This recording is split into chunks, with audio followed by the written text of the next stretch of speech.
Sons da Terra.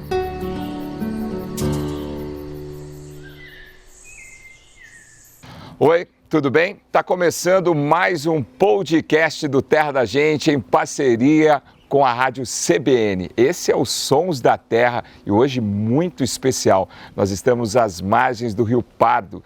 Nesse trecho aqui em Jaborandi, no interior de São Paulo, o Rio Pardo já recebeu as águas do rio Mogi Guaçu. Por isso, nesse trecho aqui, ele é conhecido como Pardão. E quem está comigo hoje é o meu colega Juliano Tamura, que participou de uma pescaria, na verdade fez uma imersão no mundo da pesca. É isso, Juliano? E que cenário, hein, Paulo? Nós estamos aqui às margens, né, do Pardão, um lugar muito bonito, com uma baita experiência de pescaria, que para mim foi nova, né? E a gente foi atrás do Curimba. Curimbatá. E quem vai explicar melhor para a gente, falar um pouquinho com a gente sobre esse peixe é o Domingos Garrone, pesquisador da Unesp de Registro. Bom, você tinha uma pergunta, curiosidade sobre o nome, né? Quais nomes podem ser desse peixe, professor? O Curimbatá, ele pertence a um gênero chamado Proquilodos, que está bem distribuído no Brasil em várias áreas, e os nomes também são bem variados. Eu já ouvi Zulega em Minas Gerais. Zulega é só Minas? Minas Gerais, ali na região de São Francisco, Curimatã, Pacu, Grumatã, Curimba, Curimbatá, mas enfim, a gente sabe que o Brasil desse tamanho, né, também agrega uma série de nomes populares. Cientificamente a gente conhece ele de um jeito, né, mas popularmente de outro, e Curimba é um deles. Em quais regiões ele está presente, professor? Esse bicho, esse nome Curimba pertence, na verdade, diz respeito a espécies do gênero Proquilodos, que tem uma distribuição bem ampla no Brasil. Estão em praticamente todas as bacias hidrográficas.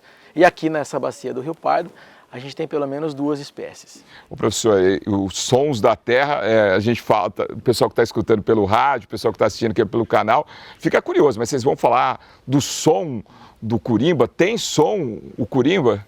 Essa é uma coisa curiosa, porque normalmente a gente associa, os peixes a um ambiente subaquático, que pode ser para muitos muito quieto, mas na verdade ele é muito ruidoso.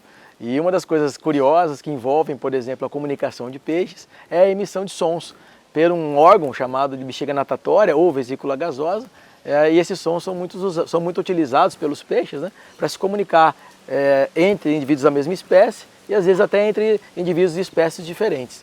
Agora, em que momento, professor, ele faz essa comunicação e que é perceptível para nós?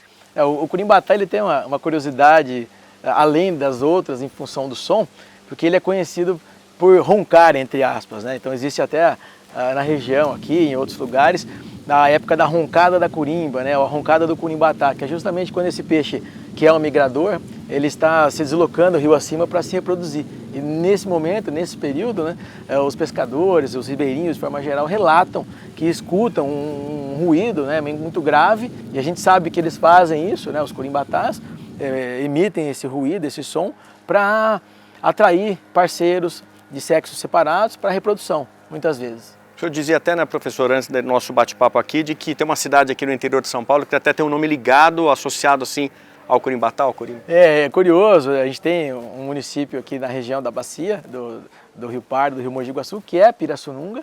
A gente sabe que o prefixo pira em tupi, que é a língua indígena mais difundida aqui na América do Sul, quer dizer peixe. E sununga tem alguma coisa a ver com ruído, com barulho. Então Pirassununga seria o lugar onde o peixe, aqui no contexto do Curimba, ronca. Literalmente porque lá tem uma cachoeira famosa, onde esses peixes se concentram para a reprodução. Entre tantos nomes, o Curimba também ele é conhecido como papa-terra. Ele come terra? Não, na verdade esse acaba sendo um ditado popular, que esse peixe tem uma carne um pouco ruim, com gosto de barro, etc e tal. Mas na verdade o hábito alimentar dos curimbatás, que são várias espécies, é um hábito conhecido como detritívoro. O que significa isso? Significa que esse animal ele tem uns lábios bem grandes, a boca em formato de funil, então ele promove uma raspagem de estruturas como pedras, troncos, justamente para buscar aquele limbo, nós chamamos isso de perifíton, que fica por cima dessas estruturas. E com isso, ele também eventualmente raspa o fundo, o cascalho, a areia, mas ele o faz com o objetivo de separar dentro da sua boca a areia de particulados, como larvas de inseto, que é isso que ele vai microalgas, ingerir. etc., que é o que ele acaba ingerindo. Então, na verdade, Mas ele não come o barro, né? E o barro, a areia, o barro, ele acaba eliminando. Ele consegue separar muito do que ele ingere, ele seleciona esses itens que são mais de interesse dele e libera pelo opérculo, essa abertura que eles têm aqui perto das brânquias, o que ele não se interessa, que normalmente é areia e terra. E o pessoal fala muito, né, Juliano, que tal peixe tem gosto de barro. A gente nunca comeu barro, né, mas fica aquele gostinho. O pessoal tem o costume de dizer isso. E isso pode ser qualquer peixe e depende muito das condições do rio. Exato, na verdade essa história do gosto de barro, coisa e tal, está muito associada a ambientes de cativeiro, açudes, lagoas e a espécies que normalmente ficam mais próximas do fundo. A gente tem espécies que não são do Brasil, mas que são amplamente criadas, como as tilápias, os próprios curimbatás, que são nativos do Brasil, que também tem essa história de estarem muito juntos do fundo, né?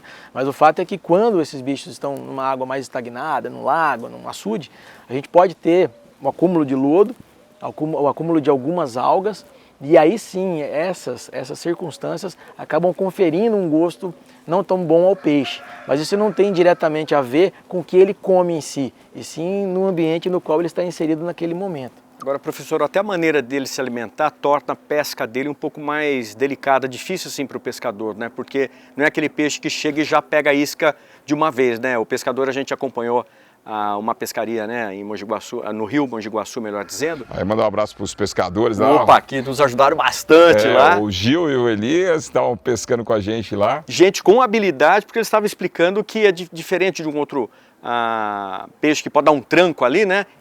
O curimbatá, ele é bem sutil ali, o pescador tem que ter bastante sensibilidade. Né? Exato. O próprio hábito alimentar do curimbatá, que é o hábito alimentar detritívoro, né? Em associação com a morfologia, com o jeito da boca dele, já torna a pescaria muito desafiadora, porque ele é um peixe que tem uma boca pequena e tem o hábito de raspar o alimento. Então, para ele atacar uma isca, né? Normalmente uma massa, um preparado que tenta imitar o sabor natural da sua comida, para esse peixe fazer isso e o pescador ser capaz de detectar isso numa vara, é complexo. Então o cara tem que ser bom, é uma pescaria que demanda um treino absurdo, né? Uma paciência de Jó, porque realmente o curimba tem todos esses aspectos comportamentais que dificultam muito sua captura com a linha e o anzol. Agora eu quero saber, professor, do Juliano, qual foi a sua experiência, como foi essa experiência de pescar o curimba? Não, mas justamente é essa que o professor falou, né? Como ele não é aquele peixe que ele ataca rapidamente, então o pescador, né, nos momentos que nós passamos com eles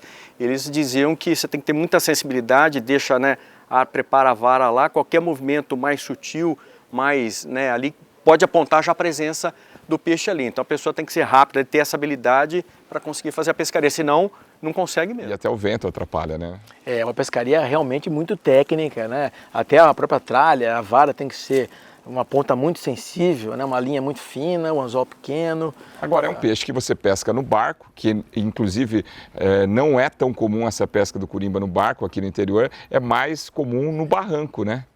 É uma pesca, em função até do tempo que você precisa permanecer e tudo mais, que você é melhor estar numa base muito fixa, né, muito estável, onde você pode montar as suas varas. E ele fica mais próximo do barranco? Olha, o curimba, quando ele está subindo para, por exemplo, migrar, até em Pirassununga e em outras cidades que a roncada da curimba é perceptível, existe uma tendência desses peixes se aproximarem muito dos barrancos. Acho que isso facilita a natação, evita os trechos mais correntosos, então talvez exista de fato essa associação do bicho estar mais próximo da margem. Agora, pelo que a gente reparou lá, né, Paulo, não é qualquer pescador também que se aventura a pegar o curimba, porque ele é manhoso, né?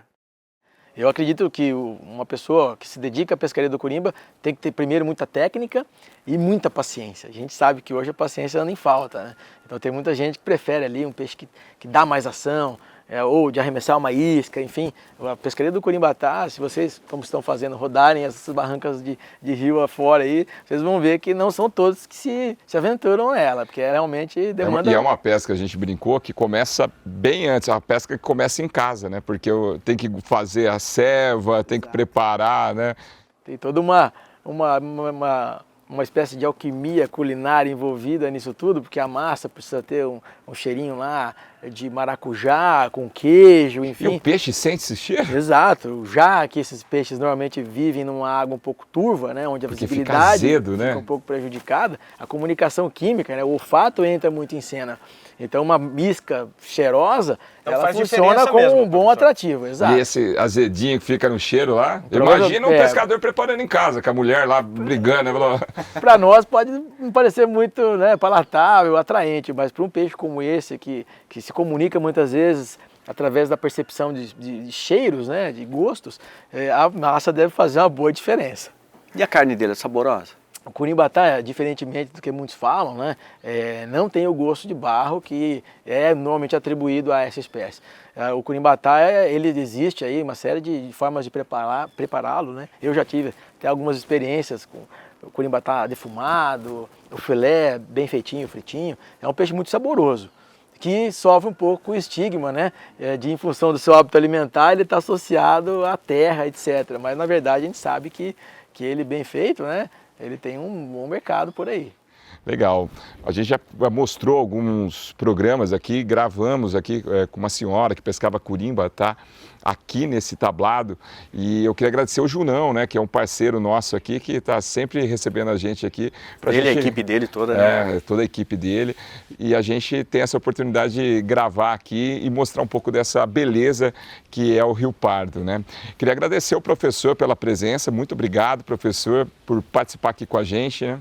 Para nós é um prazer representar a universidade como a Unesp, né? Um dos papéis nossos é justamente colaborar com a disseminação, a difusão do conhecimento científico, no meu caso, voltado aos peixes e aos rios. Então, um prazer, obrigado pela oportunidade e me coloco à disposição, assim como os outros colegas, né? Sempre que for preciso. E sempre curtindo a pesca esportiva, isso que é o mais legal, né, professor? Acho que a gente está aqui no Rio Pardo, como o Paulo, né, o Juliano comentaram.